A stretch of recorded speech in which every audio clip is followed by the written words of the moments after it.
Olá, queridos.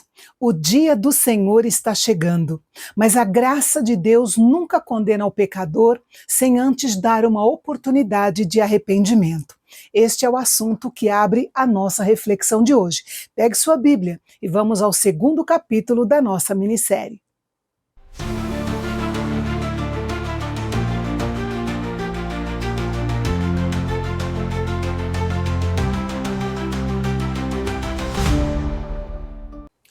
Sofonias disse ao povo de Judá para reunir-se, ou seja, fazer uma convocação solene para buscar ao Senhor e o seu perdão.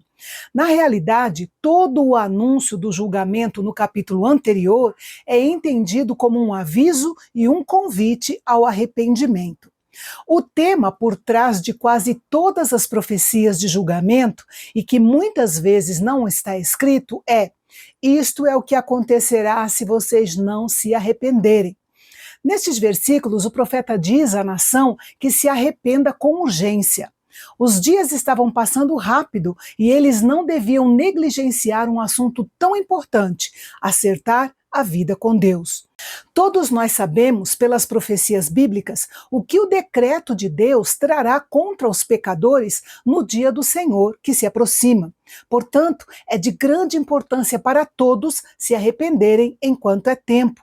Devemos ser muito cuidadosos em buscar a paz com Deus através de Jesus Cristo, antes que a porta da graça se feche ou mesmo a nossa vida termine e o nosso estado eterno seja determinado.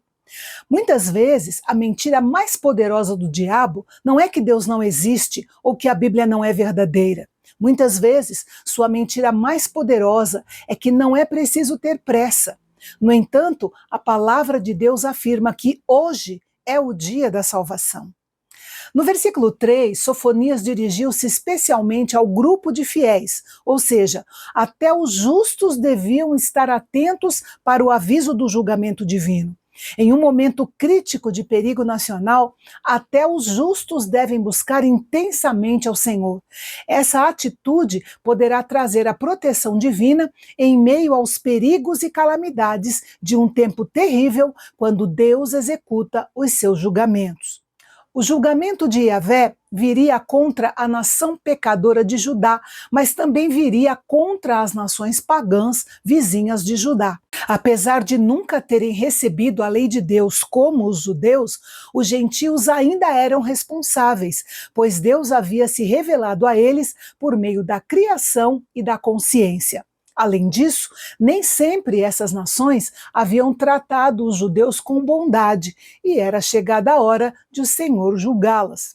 Primeiro, Deus olhou para o oeste, viu a Filístia e prometeu destruir 4 das 5 cidades mais importantes dos filisteus e dar suas terras como pasto para o remanescente da casa de Judá.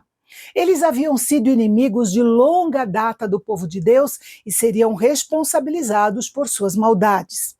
Os queretitas, mencionados no versículo 5, é uma outra designação para os filisteus. Supõe-se que essa palavra tenha alguma relação com a ilha de Creta, de onde se acredita que os filisteus migraram para a região de Canaã.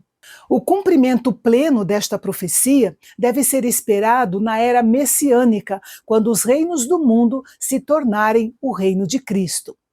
Depois, Deus olhou para o leste, viu os moabitas e os amonitas e prometeu julgar esses povos e levá-los à desolação total e permanente.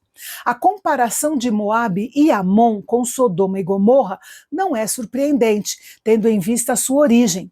Moabe e Amon eram descendentes das relações incestuosas das filhas de Ló com seu pai, depois que eles fugiram da destruição de Sodoma e Gomorra. Esses dois povos eram inimigos odiosos dos judeus, por isso teriam o mesmo fim de Sodoma e Gomorra e nunca mais insultariam a nação de Israel e nem o Deus de Israel. Deus seria glorificado entre as nações depois de aniquilar os deuses da terra. Assim, todos veriam que seus ídolos não eram nada e que somente o Senhor é Deus.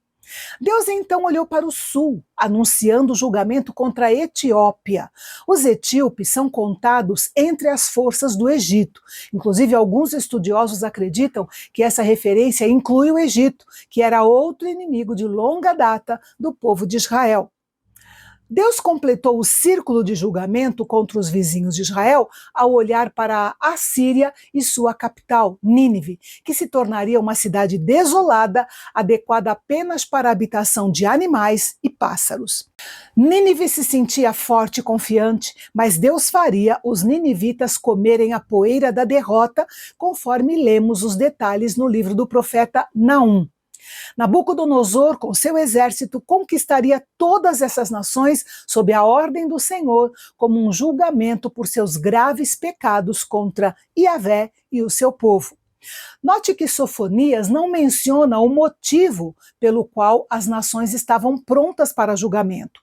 Talvez ele presumisse que seus leitores já estivessem familiarizados com as profecias de Amós, Isaías e Naum, que descreviam os detalhes dos pecados dessas nações vizinhas.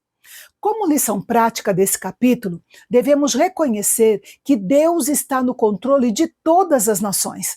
Devemos confiar na sua justiça e que ele tem o tempo certo de agir, mesmo quando tudo parece caótico.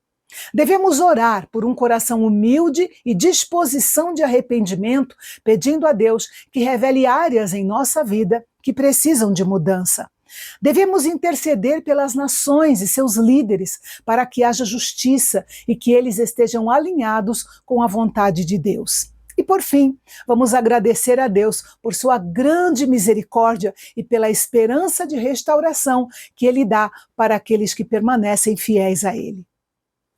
E amanhã, no último capítulo da nossa minissérie, Deus revela seus planos para Jerusalém, para as nações gentias e para o grupo de fiéis. Ao mesmo tempo, ele revela a si mesmo e a sua obra cheia de graça em favor do seu povo em todas as eras e em todos os lugares. É amanhã, aqui no Canal Bendito, o nosso canal de Fala Fácil.